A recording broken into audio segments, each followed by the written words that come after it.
माना फिर त्रिमूर्ति शिव कौन हुआ है? निराकार। निराकार शिवलिंग। लिंग साकार होता है, निराकार होता है? तो निराकार लिंग क्यों कह दिया?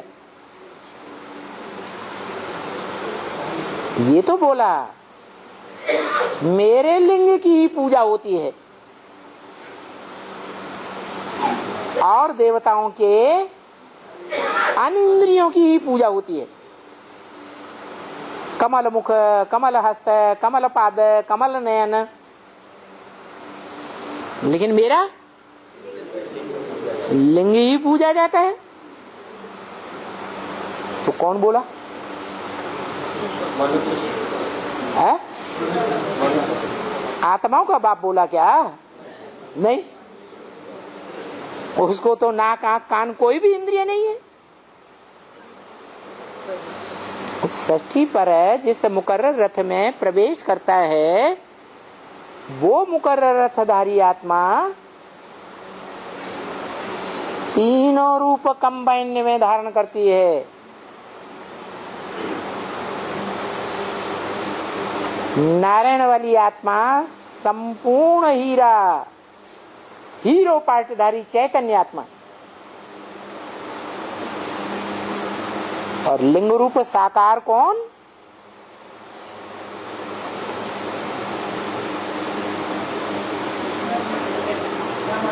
जो कभी निराकारी नहीं बनते। 100% निराकारी बन ही नहीं सकते। उनको देह का होना रहता ही रहता है। कौन है? कौन? ब्रह्मा। दादा लग रहा है। प्रजापिता। अरे प्रजापिता जिस आत्मा का नाम है वो तो हीरो पार्टधारी है, हीरा है जो लिंग में दिखाया गया। वो निराकारी स्टेज में टिकता है, ज्योति स्वरूप ज्योति स्वरूप में टिकता है। बाकी जो पत्थर का लिंग है वो क्या है?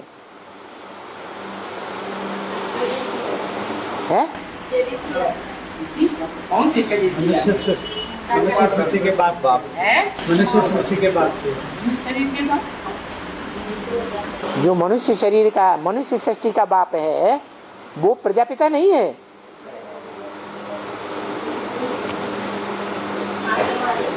प्रजापिता वाली आत्मा मनुष्य सृष्टि का पिता है, बीज है, चैतन्य बीज है या जड़ बीज है? चैतन्य बीज है। उसकी जब असंपन्न स्टेज होती है, पुरुषार्थी स्टेज, तो उस स्टेज में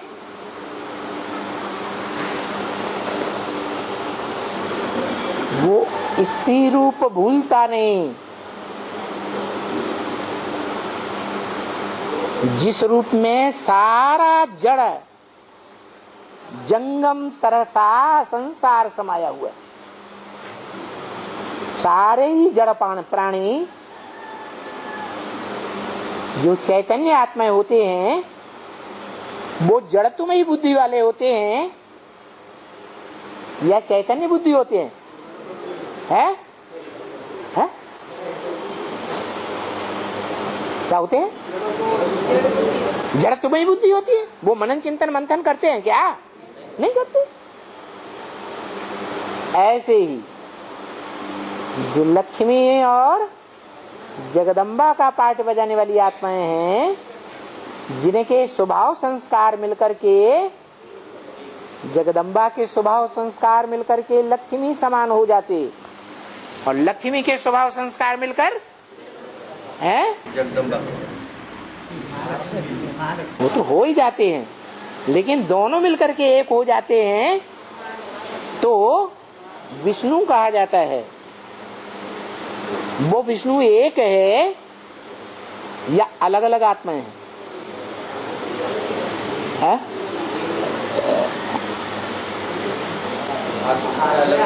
विष्णु जो यादगार है वो संगम युग की यादगार है या सतयुग त्रेता की यादगार है? तो संगम युग में कौन सी आत्माएं हैं जिनके स्वभाव संस्कार मिलकर के एक हो जाते हैं? है? चार के? 4-5 आत्माएं। 5 आत्माओं के स्वभाव संस्कार मिलकर के एक हो जाते हैं साकार शरीर से।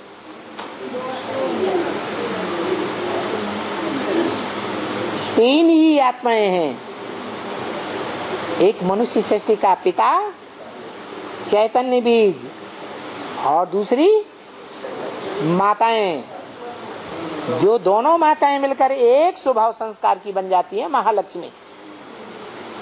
लेकिन वो संपूर्ण आत्मा बनती है या अपूर्ण आत्मा है या लिंग रूप है?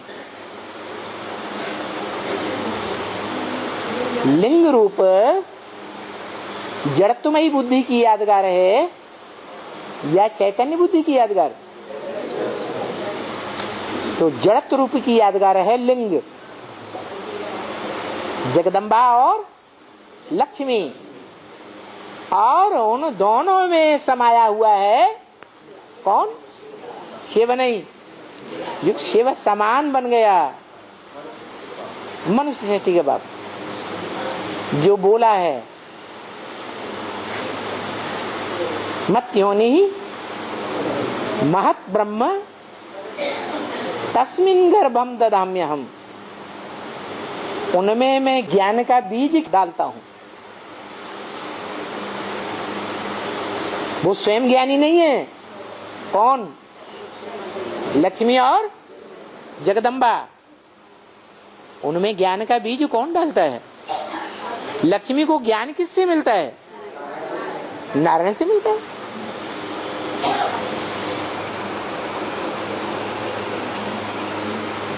तो ये जो त्रिमूर्ति शिव की लिखत है वो बाबा लिख करके देंगे, वही लिखत लिखानी है, और अक्षर भी अच्छे होने चाहिए।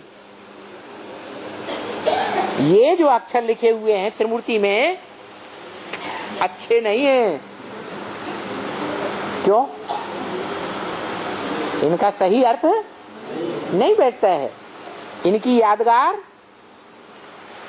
त्रिमूर्ति हाउस नहीं बन सकती। बन सकती है? नहीं।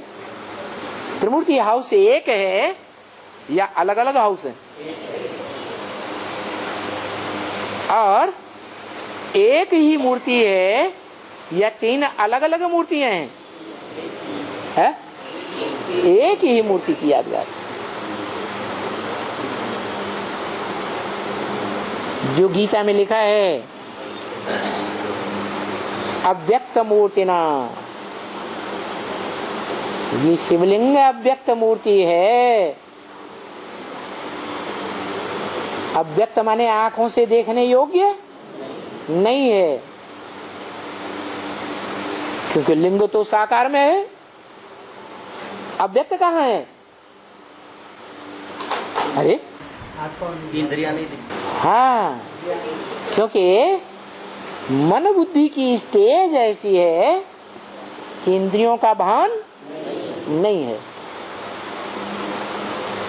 ये स्टेज माता की भी बनती है, बाप की भी बनती है, लेकिन माता का लिंग नहीं कहा जाता। क्या कहते हैं? है? जलाधारी। क्या? जलाधारी, जल का आधार लेने वाली, ज्ञान जल का आधार लेने वाली। उसको सही ज्ञान मिलेगा तभी प्रैक्टिकल पार्ट बजाएगी प्योरिटी का। बेसिक ज्ञान से प्रैक्टिकल प्योरिटी का पार्ट नहीं बजा सकती।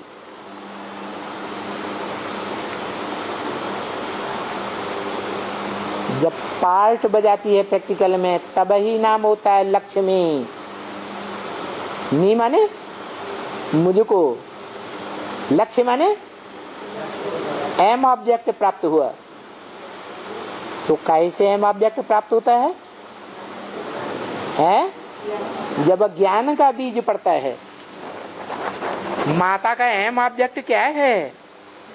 दुनिया भी जो माताएं होती हैं, माता बनाई जाती हैं, पहली रचना पुरुष की होती है, उनके जीवन का अहम ऑब्जेक्ट क्या है?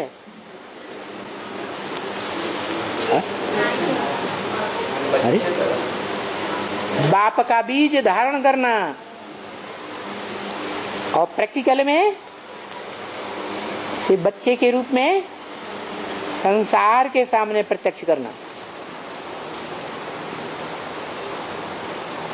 ये काम पुरुष नहीं कर सकता। प्रैक्टिकल पालना कौन कर सकती है? माता ही कर सकती है। इसलिए प्रैक्टिकल में नई सृष्टि की स्थापना का कार्य कब होता है? जहाँ के लिए बोला भारत माता शिव शक्ति अवतार अंत का यही नारा है। शिव शक्ति अंत में निकलेगी और काम पूरा हो जाएगा, पूरी राजधानी स्थापन हो जाएगी। ऐसी सशक्त राजधानी रूपी संगठन स्थापन होगा जिसमें एक भी दुनियावी विकारी पांव नहीं रख सकेगा।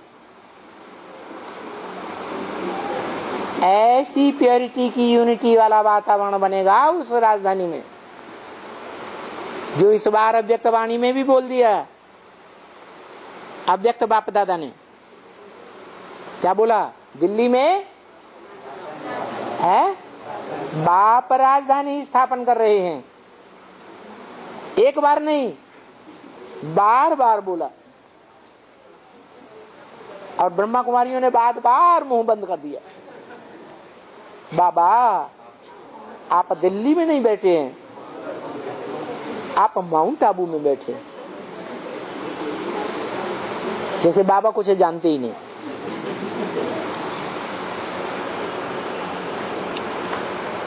तो ये जो त्रिमूर्ति के अक्षर हैं बहुत अच्छे नहीं हैं।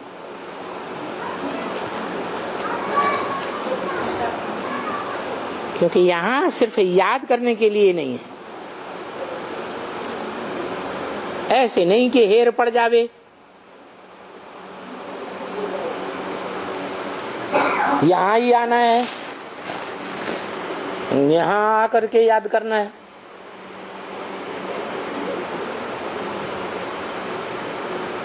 और थोड़ा अपने बाप को याद करना, वर्षे को याद करना, बस खलास। जैसे उसने चार्ट लिखा था,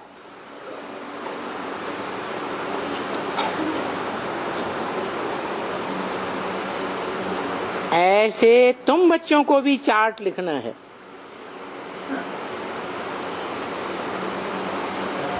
याद का चार्ट कि कितना निरंतर याद रहती है।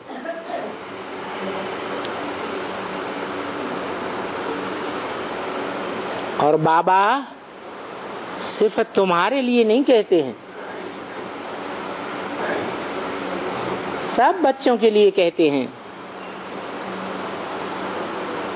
बाबा तो सबके लिए ही कहेंगे। और कोई चार्ट न भी लिखें तो एक चार्ट तो जरूर लिखें। वो चार्ट लिखने से खुशी रहेगी। कौन सा चार्ट? बाप को याद करना और वर्षे को याद करना। अरे एक को याद करना या दो दो को याद करना? एक तरफ तो कहते हैं एक शिव बाबा, दूसरा न कोई, और अभी कहते हैं दो को याद करना। बाप को याद करना, वर्षे को याद करना। ये दो दो बातें क्यों करते? जो बाप है मनुष्य सृष्टि का, उसी में हमारा वर्षा भी समाया हुआ है। जैसे दुनिया में भी बाप होते हैं, उनको वर्षा किससे मिलता है? बाप से मिलता है। हमको पढ़ाने वाला कौन है? हैं? शिव बाप।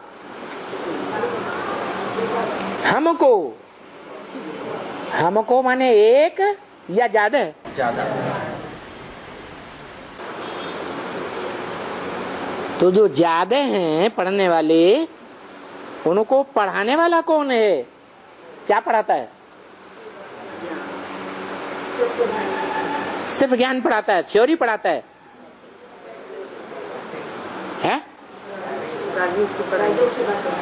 राजयोग की पढ़ाई पढ़ाता है ना। तो राजयोग की पढ़ाई पढ़ाने वाला कौन है?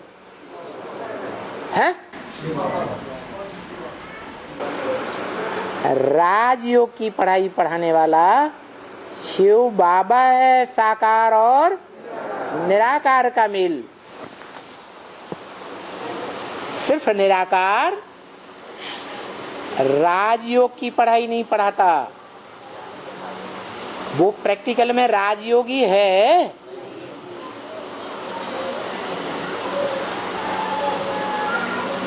धनवान बाप होगा तो धन का वर्षा देगा, धन कमाया होगा तो वर्षा देगा या बिना कमाई देगा? है? धन कमाया होगा, धन को सुरक्षित किया होगा तो वर्षा देगा।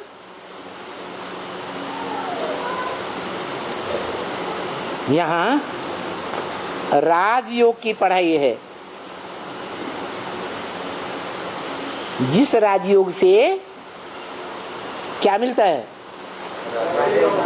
राजाई का वर्षा मिलता है। अगले जन्मों में या यहाँ भी नंबरवार वर्षा मिलता है,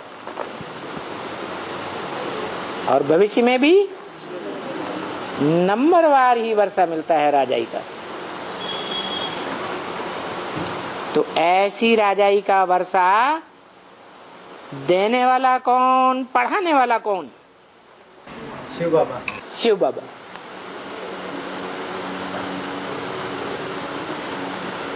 ब्रह्मकुमारियां लड़ाई लड़ेगी आके।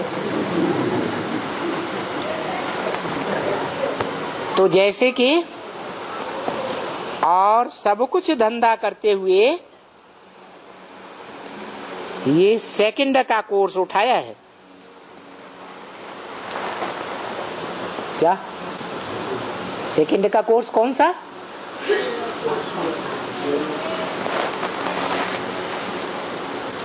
बेसिक कोर्स कहो या एडवांस कोर्स कहो,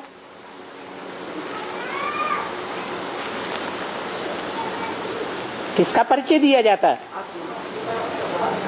है? आत्मा का परिचय दिया जाता है। मुझे आत्मा का सृष्टि रूपी रंगमंच पर क्या क्या पार्ट है, किस धर्म में विशेष पार्ट है, पता चलेगा या नहीं चलेगा? है? चलेगा। और किस धर्म में क्या क्या पार्ट है, छोटा या बड़ा?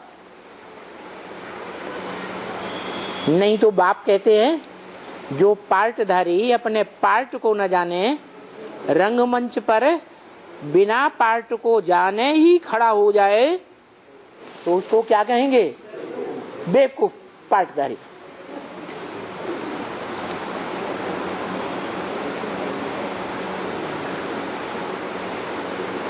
तो हम बच्चे क्या हो गए? बेवकूफ पार्टधारी हो गए। अरे तुमको पता ही नहीं है कि हम सूर्यवंशी बाप के बच्चे हैं, सूर्यवंशी धर्म में जाने वाले हैं। बड़े आराम से मान लिया हम बेवकूफ हैं। वो 84 जन्म को बाद में। पहले ये तो जाने हम कौन से कुल के हैं, कौन से बाप से हम पैदा हुए हैं, ये बात पहले जानने की है, या 84 जन्म पहले जानने के हैं, है?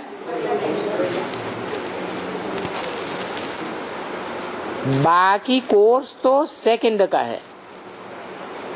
माने ज्ञान तो बहुत सहज है, लेकिन कठिन क्या है? प्रैक्टिस किस में है?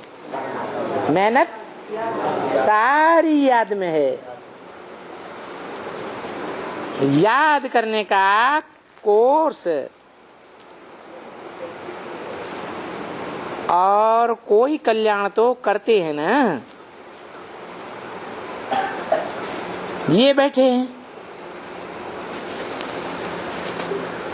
जैसे ये दर्जी है, ये बैठ करके सिलाई करते हैं, तो ये अपना कमाई कर सकते हैं भविष्य के लिए बहुत।